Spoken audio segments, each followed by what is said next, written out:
என்னடி காலையில முறைச்சிட்டு நிக்கிற? என்னன்னு சொன்னதானே தெரியும். என்னாச்சு உனக்கு? அதான் நேத்தே சொன்னல, எங்க அப்பாவை போய் பார்க்கணும். எங்க அப்பா தர காசை வச்சு நாம பிசினஸ் ஆரம்பிப்போம்னு சொல்லிட்டு இருக்கேன். நீ எதையுமே காது கொடுத்து கேட்க மாட்டேங்கிற. உனக்கு என்ன பைத்தியமா? சின்ன பிள்ளைக்கு சொல்ற மாதிரி நானும் படிச்சு சொன்னேன். நீ எதையுமே காதுல வாங்க மாட்டேங்கிற. சரி, பிசினஸ் ஆரம்பிக்கலாம்னு சொல்ற. என்ன பிசினஸ்? அதை எதையாவது சொல்லிட்டோல. எதையுமே தெரியாம பேசாம பிசினஸ் ஆரம்பிக்கணும்னு சொன்னா என்ன? உனக்கு என்ன பைத்தியமா? அதெல்லாம் எனக்கு தெரியாது. நான் இன்னும் அதை பத்தி எல்லாம் யோசிக்கல. நாம 2 பேரும் பிளான் பண்ணி எதையாவது ஒண்ணு ஆரம்பிப்போம். முதல்ல பிசினஸ் ஆரம்பிக்கணும், அவ்வளவுதான். கொஞ்சமாவது உனக்கு அறிவு இருக்கு. பொறுமையா சொல்லிட்டு இருக்கேன், நீ பேசாட்டி பைத்தியக்காரி மாதிரி பேசிட்டு இருக்க.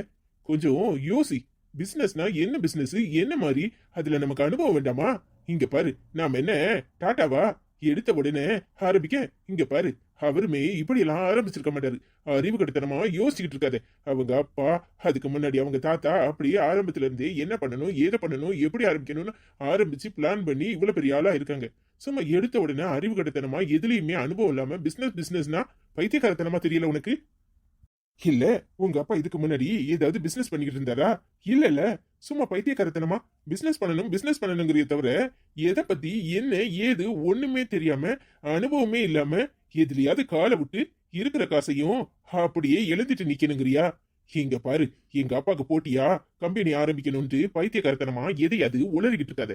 அவர் எவ்வளவு கஷ்டப்பட்டு சேர்த்து முன்னுக்கு வந்து இப்படி நமக்காக சொத்து சேர்த்து வச்சிருக்காரு. எல்லாத்தையும் அழிக்கணும்னு பாக்குறியா? சும்மா முட்டாள்தனமா பேசிக்கிட்டு இருக்காதீங்க. சும்மா அப்பா அப்பா அப்பான்னு. என்ன உங்க அப்பா மட்டும் தான் கஷ்டப்பட்டு சேர்த்தாரா?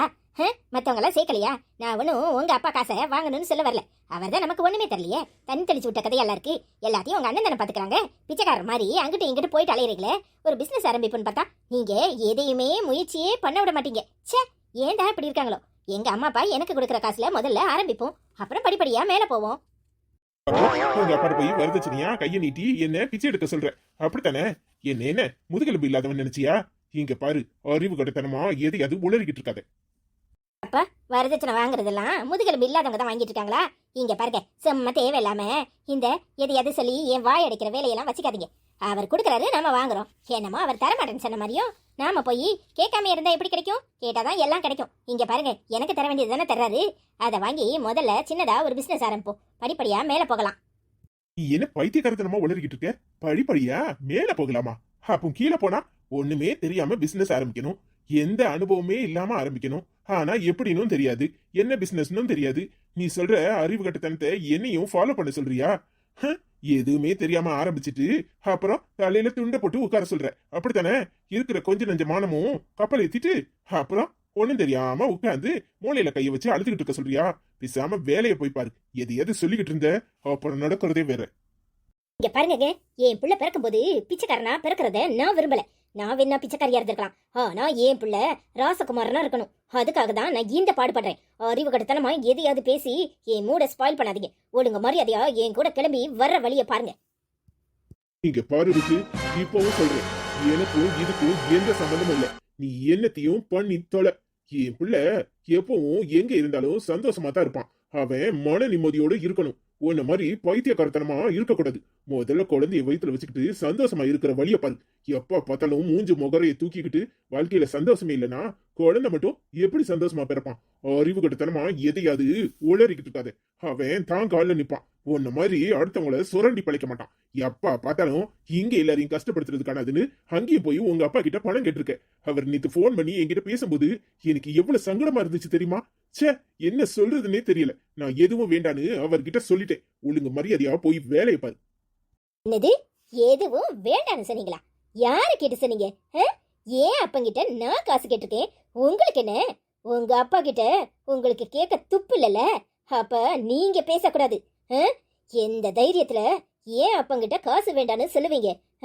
உங்க அப்பங்கிட்ட வாங்குறதுக்கு துப்பு கிடையாது. அந்த ஆளு நமக்கு எதையுமே தரல. ச்சே, நினைச்சாலே எனக்கு அவமானமா இருக்கு. நீங்களும் ஒண்ணும் தர மாட்டீங்க, என்னையே நிம்மதியா இருக்க விட மாட்டீங்க, அப்படித்தானே? வார்த்தையை அளந்து பேசு. நானும் பொறுமையா பாத்துக்கிட்டு இருக்கேன். எனக்கு வர்ற ஆத்திரத்துக்கு என்ன பண்ணுவேன்னு எனக்கே தெரியாது. என்ன நான் கண்ட்ரோல் பண்ணிக்கிட்டு இன்னும் ஏன் இங்க நிக்கிறேன் தெரியுமா? என் குழந்தைக்காக தான். அறிவு கட்டத்தனமா எதையாவது பேசிக்கிட்டு இருந்த அப்புறம் நான் மனுஷனாவே இருக்க மாட்டேன். ஒழுங்க மரியாதையா போய் வேலையை பாரு. இப்ப மட்டும் என்ன மனுஷனாவா இருக்கீங்க? ச்சே, உங்களால என் நிம்மதியே போச்சு. உங்களை கட்டிக்கிட்டு இருக்கிறதுக்கு எவனையோ ஒரு பிச்சைக்காரனை கூட கட்டிக்கிட்டு அவங்க கூட சந்தோஷமா இருந்திருக்கலாம். நீ எல்லாம் மனுஷனா? என்னடா உள்ளவா? குட் மார்னிங் சித்தப்பா. உன்னையும் சித்தியையும் டாடா ஏதோ பேசணும்னு வர சொன்னாங்க. மார்னிங் செல்லம், நீ போ, சித்தப்பா வரேன்னு சொல்லு, சரியா? சரி சித்தப்பா. இங்க பாரு, அப்பா கூப்பிட்டுருக்காங்க, முதல்ல போய் என்ன ஏதுன்னு கேட்போம், வா. நான் ஒன்றும் வரல. என்னத்துக்கு அங்க வந்து நின்னுக்கிட்டு ஏன் மனசுல என்ன இருக்கோ அதை சொன்னா உங்க எல்லாருக்கும் கோவமா தெரியும். எதுக்கு உங்க அப்பா எதுக்கு கூப்பிட்டுருக்க போறாரு? ஏதாவது வேலை ஏவ போறாரு. நீங்களே போய் பாருங்க, எனக்கு ஒன்றும் அவசியம் இல்லை. என்ன ருக்கு பேசுற? அப்போ நீ எங்க அப்பாவுக்கு கொடுக்குற மரியாதை இதுதானா? இங்க பாருங்க, தினம் தினம் என் அக்கா காரி மாதிரிலாம் என்னால நடிச்சுக்கிட்டு இருக்க முடியாது. மரியாதை கொடுக்கணுமாம்ல, மரியாதை. எனக்கு இந்த வீட்டுல எந்த மரியாதையும் இல்ல. நான் யாருக்கு மரியாதை கொடுக்கணும்? எனக்கு அவசியம் இல்ல. வேணும்னா போங்க, இல்ல நீங்களும் போகாம இருங்க. அது உங்க இஷ்டம். அவர் ஏன் அப்பா, நான் அவரை பார்க்க போகத்தான் போறேன். உனக்கு மரியாதை தான் முக்கியம்னா நீ இங்கேயே இரு, ஒன்னும் வர வேண்டாம். ஆமா, பெருசா கூப்பிட்டு இருக்காரு. கூப்பிட்டு என்னத்தை கிழிக்க போறாரு? சும்மா கூப்பிட்டு என்னத்துக்கு? எதையாவது அடிமை சாசனம் எழுதி கொடுப்பாரு, இல்ல ஏதாவது வேலை சொல்லுவாரு. வேற என்னத்துக்கு கூப்பிட்டு இருக்க போறாரு? இதுல அவரை போய் பார்க்கணுமாக்கும். ஒரு மண்ணாங்கட்டியும் போக வேண்டாம். டேய் ஜாக்சன், நில்லுடா. டேய் டேய், ஒண்ணு தானே, நில்லுடா. மகா சித்தி கூப்பிட்டீங்களா? என்ன சித்தி? என்னடா இது? நான் இங்க நின்னுட்டு இருக்கேன், என்னை கவனிக்காம நீ பிசாட்டி போயிட்டு இருக்க. இங்க வாடா. என்னாச்சு என் செல்லத்துக்கு? வழக்கமா இப்படி இருக்க மாட்டீங்க, இன்னைக்கு ஏன் டல்லா இருக்கீங்க? என்னடா என்னாச்சு? அதெல்லாம் ஒண்ணும் இல்ல, நல்லாதான் இருக்கேன். ஏதோ யோசனையா போயிட்டு தெரியுமா? என்னது யோசனையா போனீங்களா? அப்படி யோசிக்கிறதுக்கு என்ன இருக்கு? ஏதாவது தப்பு பண்ணிட்டீங்களா? என்னன்னு சொல்லுங்க. உங்ககிட்ட மட்டும் சொல்றேன், ஆனா ஜான் சித்தப்பாட்ட சொல்லாத, சரியா? பாவம் ஜான் சித்தப்பா. சரிடா, சொல்லல. என்னன்னு சொல்லுங்க. ஜேம்ஸ் டாடா வர சொன்னாங்களா? நான் ஜேம்ஸ் ரூமுக்கு போய் ஜேம்ஸ் சித்தப்பாவை கூப்பிட பண்ணனா, அப்போ பாவம் ஜேம்ஸ் சித்தப்பா தெரியுமா ருக்கு சித்தி கண்டபடி ஆசுறாங்க. எனக்கு மனசு சங்கடமா ஆயிட்டு. ஜேம்ஸ் இதுக்கு முன்னாடி இப்படி இருந்ததே இல்லை தெரியுமா? இன்னைக்கு அவனை பார்க்க பாவமா இருந்துச்சு தெரியுமா? செல்லத்துக்கு பாவமா இருந்துச்சா? அதை பத்தியெல்லாம் செல்லம் கவலைப்படாதீங்க, எல்லாம் சரியாயிரும். சித்தி, ருக்கு சித்திக்கு அறிவுரை சொல்றேன், சரியா? சித்தி, நீ சொன்னாலும் அவ காக்க மாட்டா தெரியுமா? என்னமா பேசினா தெரியுமா? நீ பிச்சைக்காரனாரு, என்னையும் பிச்சைக்காரனாக்க நினைக்க. நான் அதை பண்ணுவேன், இதை பண்ணுவேன், ஓ அப்பா அப்படி இருக்கான் அப்பெல்லாம் சொன்னா தெரியுமா? எனக்கு கேட்க கேட்க மனசு சங்கடமா இருந்துச்சு. ஆச்சு கூட யாசுவாங்க, ஆனா தாத்தா ஒரு நாள் கூட யாரையும் யாசுனதே கிடையாது தெரியுமா? தாத்தா பாவம், ஜேம்ஸ் சித்தப்பாவும் பாவம் தெரியுமா? செல்லம் ஜாக்சன் யாரு? சூப்பர் செல்லல. அவன் இதை பத்தியெல்லாம் கவலைப்படலாமா? செல்லக்குட்டி நல்ல பிள்ளை தானே. இதெல்லாம் நினைச்சு கஷ்டப்படக்கூடாது, கவலைப்படக்கூடாது. அதுவும் இல்லாம ருக்கு சித்தி வயிற்றுல இப்ப பாப்பா இருக்குல்ல, அதான் டென்ஷன்ல சில சமயம் இப்படி ஏதாவது கோவப்பட்டிருப்பா. அதெல்லாம் நினைச்சு பெருசுபடுத்தக்கூடாது. அவங்க ரெண்டு பேரும் சரியாயிருவாங்க. ஜேம்ஸ் சித்தப்பா நல்லா இருப்பாங்க, சரியா? சூப்பர் சித்தி தெரியுமா? யாராவது மனசு கஷ்டமா வந்தா கூட ஸ்டடி பண்ணிருந்தேன். இப்போ ஜாங்ஷன் கஷ்டமா இருந்தா நீ ஸ்டடி பண்ணிட்ட தெரியுமா? எந்த ஜாங்ஷன்? அச்சோ, ஜாங்ஷன் நான் சொன்னேன். அது எங்க ஸ்கூல்ல ஒரு புள்ள இருக்கா, அவ எப்ப பார்த்தாலும் ஜாக்சன் அப்படின்னு சொல்றதுக்கு பதிலா ஜங்ஷன் ஜங்ஷன் அப்படின்னு கூடுவா தெரியுமா? சரி நல்லா தானே இருக்கு, கூட்டிட்டு போடான்னு விட்டுருவேன். அதே இப்போ எனக்கும் ஜாக்சன் சொல்றது கூடாம ஜங்ஷன் வந்துட்டு. சாரி சித்தி. ஓ, இது வேறயா? அப்ப எங்க குட்டி ஜாக்சனுக்கு நிறைய ஃப்ரெண்ட்ஸ் இருக்காங்க, அதுலயும் கேர்ள் ஃப்ரெண்ட்ஸ் நிறைய இருக்காங்க, அப்படித்தானே? அச்சோ, வாயை கொடுத்து மாட்டிக்கிட்டீரா ஜாக்சன். இதெல்லாம் தேவையா? நீயே போட்டு குத்திட்டியே உன்னைய. கேர்ள் ஃப்ரெண்ட்ஸ் நிறைய இருக்காங்க தான். ரேகா, வனிதா, வினி, மேரி, அப்புறம் ரீமா, அப்புறம் சுபா, எவ்வளவு ஃப்ரெண்ட்ஸ் இருக்காங்க.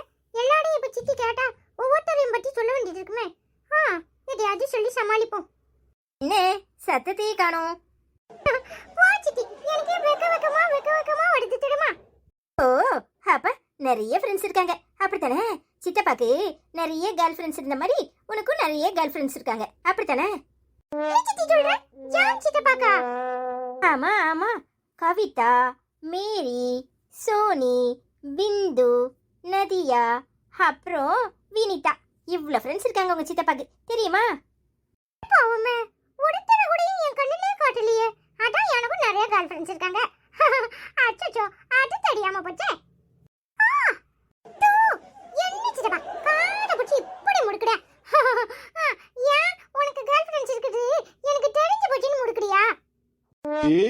அவ உன்கிட்ட போட்டு வாங்குறா, நீ என்னன்னா எல்லாத்தையும் உளறிக்கிட்டு இப்படி மாட்டிக்கிட்டியே, இது தேவையாடா? டேய், உனக்கு கேர்ள் ஃபிரெண்ட்ஸ் இருக்குங்கிறதுக்காக என்னையும் தூண்டி விட பாக்குறியா? இங்க பாரு, உனக்கு எம்புட்டு ஃப்ரெண்ட்ஸ் இருக்காங்கன்னு இப்பதானே தெரியுது. ஸ்கூல்ல வந்து மிஸ் கிட்ட கேக்குறேன். அச்சச்சோ, அப்ப போட்டு தான் வாங்கினியா? நானா தான் உளறிட்டேனா? இப்பதானே தெரியுது எவ்வளவு ஃப்ரெண்ட்ஸ் இருக்காங்கன்னு. அதுலயும் ஒரு கூட்டமே இருக்காங்களே கேர்ள் ஃப்ரெண்ட்ஸ். பரவாயில்லையே. நானா உளறிட்டேன். போச்சிட்டி, நீ வேற. சரி சரி, ஸ்கூலுக்கு கிளம்புடா, நேரம் ஆயிட்டுல. சரி சித்தப்பா, நான் போய் கிளம்புறேன். சரியா? சரிடா, சீக்கிரமா கிளம்பு. நான் ஆபீஸ் போகும்போது உன்னை விட்டுட்டு போறேன். சரி சித்தப்பா. பை சித்தி, ஈவினிங் மீட் பண்ணுவோம். சரியா? சரிடா. என்ன மகா, என்னாச்சு? ஏன் டல்லா இருக்க? பாவங்க குழந்தை. மாமா ஜேம்ஸை கூப்பிட்டு வர சொன்னாராம். அதுக்காக ருக்கு ரூமுக்கு போயிருக்கான். அங்க அவ கண்டபடி ஜேம்ஸை பேசியிருக்கா. அதை கேட்டுட்டு மனசு சங்கடப்பட்டு அப்படியே நான் கூப்பிட கூப்பிட கதையை கேட்காத மாதிரி போயிட்டு இருந்தான் தெரியுமா. எனக்கே என்னமோ மாதிரி ஆயிட்டு. பாவங்க அவன். ஓ, அது சமாளிக்கதான் இப்படி பேசிட்டு இருந்தியா? ஆமாங்க, அவனை நினைச்சா எனக்கு சங்கடமா இருக்கு. பாவங்க சின்ன குழந்தை. இவ ஏங்க இப்படி இருக்கா? மாறவே மாட்டாளா? சரி விடு, எல்லாம் நமக்கு தெரிஞ்சது தானே. என்ன பண்றது, அவ குணம் அப்படி. இங்க காலையிலே சண்டை ஆரம்பிச்சிருவாளாங்க. எனக்கு என்னமோ மாதிரி இருக்கு. ஒவ்வொரு விஷயத்துக்கும் இப்படி சண்டை போட்டுட்டு இருந்தா வயித்துல வளர்ற குழந்தைக்கு என்ன நிலைமையாகும்? சந்தோஷமா இருக்க வேண்டாமா? நான் எதையாவது சொன்னா என்கிட்ட மல்லுக்கு நிக்கிறா. எனக்கு என்ன பேசுறேன்னே தெரியல. அம்மா கிட்டயாவது அவளுக்கு எடுத்து சொல்ல சொல்லணும். சரி மகா, இன்னைக்கு போய் உங்க அம்மாவை பார்த்து பேசு. அவங்க எடுத்து சொல்லியாது இவ கேக்குறாளான்னு பாப்போம். சரிங்க.